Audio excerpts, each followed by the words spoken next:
We experience the world through our senses, interpreting it through logic, reasoning, and experience. Yet beyond these familiar channels lies a deeper intuition, a sixth sense where extrasensory perception resides. Recognizing the divine energy present within all things, including yourself, establishes a profound connection to the universe. Consider this perspective. What seems like external reality is merely an illusion, shaped by a narrow viewpoint. Imagine a trans-dimensional being observing Earth, sensing people's thoughts and feelings.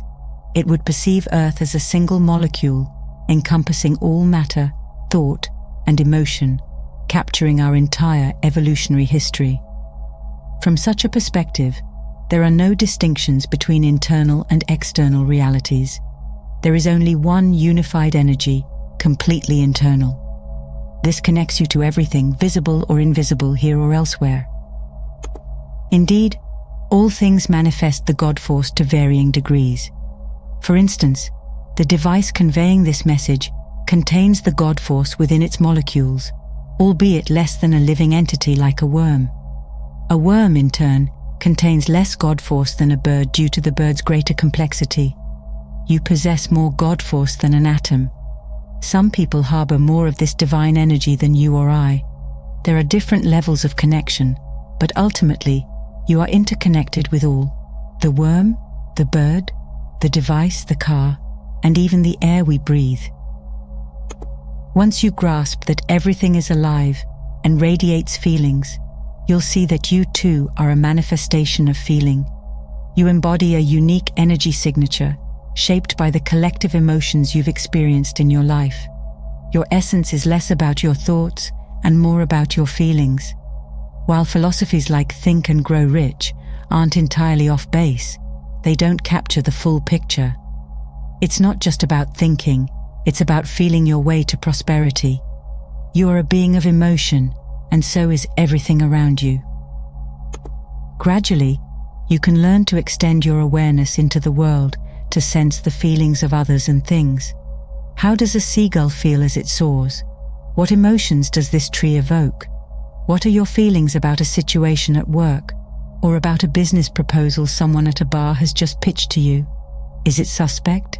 Is it secure? Is it lawful? Is it comfortable?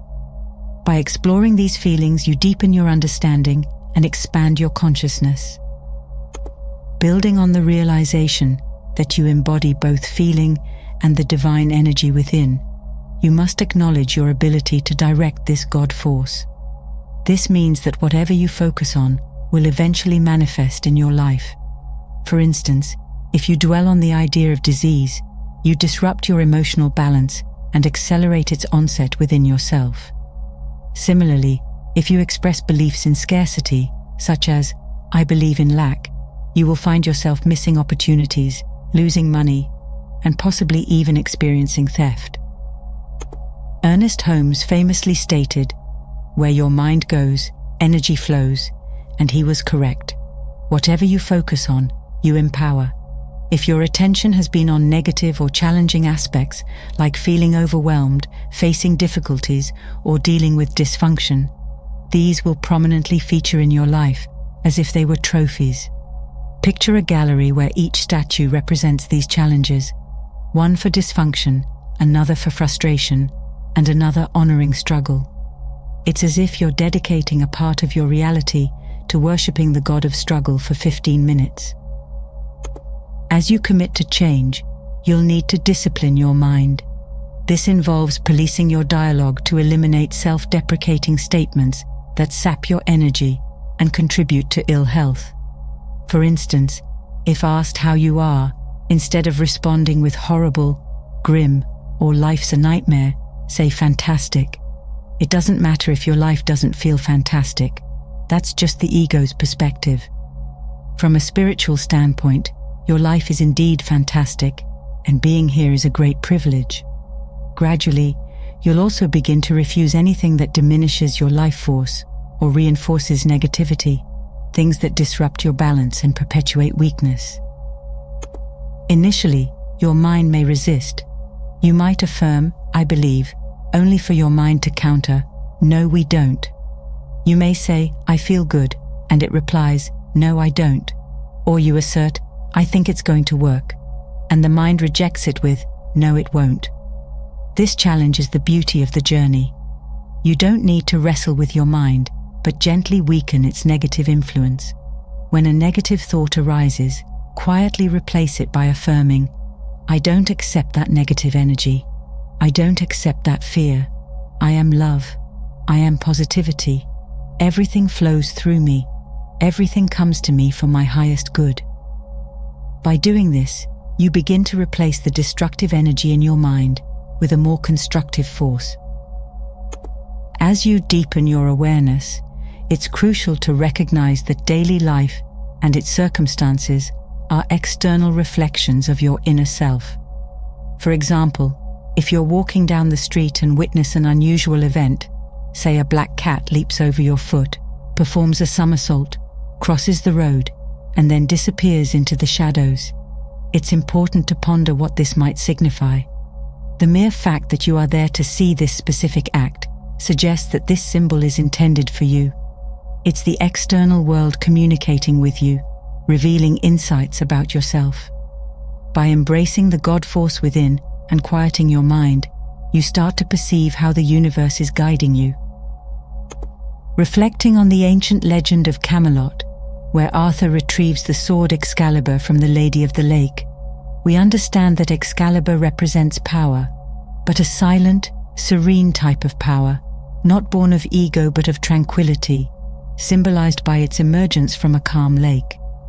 This teaches that true power arises from emotional serenity, which does not require perfection. Remind yourself multiple times a day, "I am serene and balanced, whether life is perfect or not." This practice helps you cease the internal struggle. As you embrace this serenity, your emotions stabilize, allowing your silent internal power to grow. This isn't a forceful power used to manipulate others, but a quiet strength used for self-healing and personal evolution, transcending ordinary experiences. Remember to safeguard this power and protect your energy from being undermined by the ego. The ego presents a paradox. While it constantly chatters, trying to enhance its own significance through gratifying experiences and self-importance, it paradoxically sows negativity, undermining itself in the same instance. It behaves as though complaining or lamenting will summon help, as if calling out for a maternal rescue with pleas of, "Save me, help me. If I complain enough, will you reward me or offer sympathy?" Moving forward, your task is to discipline your mind. Whenever you catch yourself succumbing to negative emotions and losing control, you'll need to consciously shift your mental focus. Instead of indulging the emotion, focus on finding solutions. Growing in awareness involves recognizing that everything is connected to feelings and consistently asking yourself, "How does this feel?" This process is like flexing a muscle that you haven't used in years, but as you start to inquire, it will begin to respond. Try this in a moment of quiet. Ask the infinite within you to reveal something new within the next 24 hours, perhaps a fresh perception, an intuition, or a novel way of seeing something familiar. Watch attentively, and soon, something unexpected will surface, showing you that both the external and internal universe are engaging with you in their own detached way. The ego often resists this process of letting go. It clings to a perceived power and seeks to dominate, driven by its own insecurities. The thought of relinquishing this control might seem daunting, but the fear itself is merely another expression of the ego. From my perspective, it's more terrifying to remain stagnant. Learning to trust, despite essentially flying blind as spiritual beings, is challenging yet thrilling, and it's what makes this journey so enthralling. If you can't release your fears and trust, your ego's resistance will block your innate, extrasensory perception. The ego often dismisses these subtle messages as it seeks to dominate.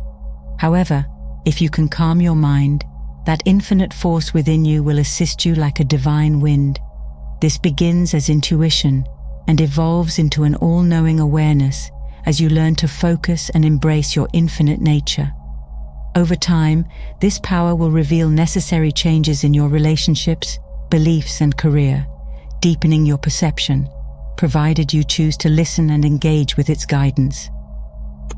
We are tasked with embracing the infinite within the confines of a mortal body, believing in a God we cannot see, and fostering love in a world rife with hatred. We must find freedom in a society dominated by control and feel safe despite pervasive fears. Essentially, what we're discussing is the concept of blind trust. This requires the courage to embrace and accept an idea and to believe in it without tangible evidence of the infinite self's existence or its efficacy for us. To harness the power within us, the power of infinity, our higher self, we must cultivate and regenerate within ourselves a profound belief in these concepts, allowing this power to manifest in our lives.